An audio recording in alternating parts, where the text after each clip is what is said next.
नमस्कार, आप देख रहे हैं न्यूज 21। मैं हूं आपके साथ हर्षदा जोशी और अब नजर डालेंगे अन्य राज्यों की खबरों पर। भारत रत्न अटल बिहारी वाजपेयी की जयंती पर पश्चिम बंगाल के हुगली जिले के चांपदानी विधानसभा क्षेत्र में स्वामीजी नेताओं सेवा केंद्र के सहयोग से एक रक्तदान शिविर का आयोजन किया गया।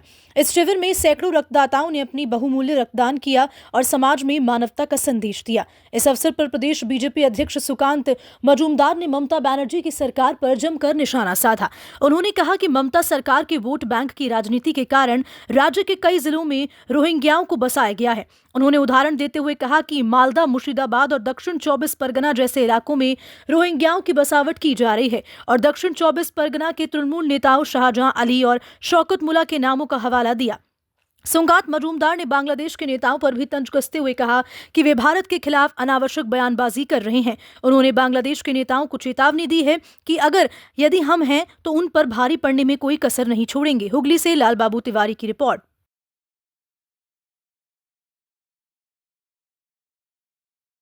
জুড়ে এই মুহূর্তে বাংলাদেশি যে শক্তিগুলো যারা বাংলাদেশকে এই মুহূর্তে অশান্ত করেছে, যারা হিন্দুদের বাড়িঘর ভাঙছে, যারা হিন্দুদের মন্দির ভাঙছে, হিন্দুদের মেয়েদের ইজ্জত নিচ্ছে, শিরোধারী করার চেষ্টা করছে, সেই শক্তিদের পরিপূরক শক্তি বাংলার উত্তর 24 পরগনা, দক্ষিণ 24 পরগনা, মুর্শিদাবাদ, মালদা এরকম বিভিন্ন জায়গায় ঘাঁটি গেড়েছে।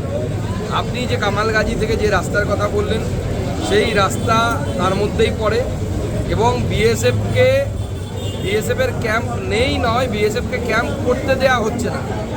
আজ থেকে প্রায় 2 বছর বা তার থেকেও বেশি সময় আগে অমিত শাহজিকে গালিগালাজ দেওয়ার পরেও অমিত শাহজি দেশের স্বার্থের কথা মনে মাথায় রেখে মমতা বন্দ্যোপাধ্যায়ের অফিসে যেতে গিয়েছিলেন নবান্নে। ওখান থেকে বেরিয়ে এসে তিনি আমাদেরকে জানিয়েছিলেন আমি রাজ্য সরকারের কাছ থেকে 72টি পোস্টের জন্য, আউটপোস্ট বলে বিএসএফের, সে আউটপোস্টের জন্য জমি চেয়েছে। রাজ্য সরকার আজ অবধি দেয়নি। পশ্চিমবঙ্গের বিস্তীর্ণ এলাকায় কাঁটাতারের বেড়া নেই, কারণ রাজ্য সরকার জমি দিচ্ছে না। তৃণমূল কংগ্রেস ইচ্ছে করে এমন পরিবেশ নির্মাণ করছে যার মধ্য দিয়ে বাংলায় ইনফিল্ট্রেশন বা অনুপ্রবেশ বাড়ে এবং ক্রমাগত চলতে থাকে এবং তার সাথে সাথে বাংলার ডেমোগ্রাফি অর্থাৎ জনবিন্যাস পরিবর্তন হয় এবং বাংলাকে পশ্চিম বাংলাদেশে রূপান্তরিত করা যায়, সেই চেষ্টা তৃণমূল কংগ্রেসের তরফ থেকে হচ্ছে। সেই জন্যই বিএসএফের ক্যাম্প হচ্ছে না। ইউনুসের বিরুদ্ধে ক্রমশই সুর চড়াচ্ছে বাংলাদেশ, সুর চড়াচ্ছে রাজনৈতিক দল থেকে সাধারণ মানুষ। এই মুহূর্তে বাংলাদেশিদের কাছে মাথা ব্যথা রোহিঙ্গা, কি বলবেন? দেখুন, যে রোহিঙ্গাদেরকে বাংলাদেশের একসময়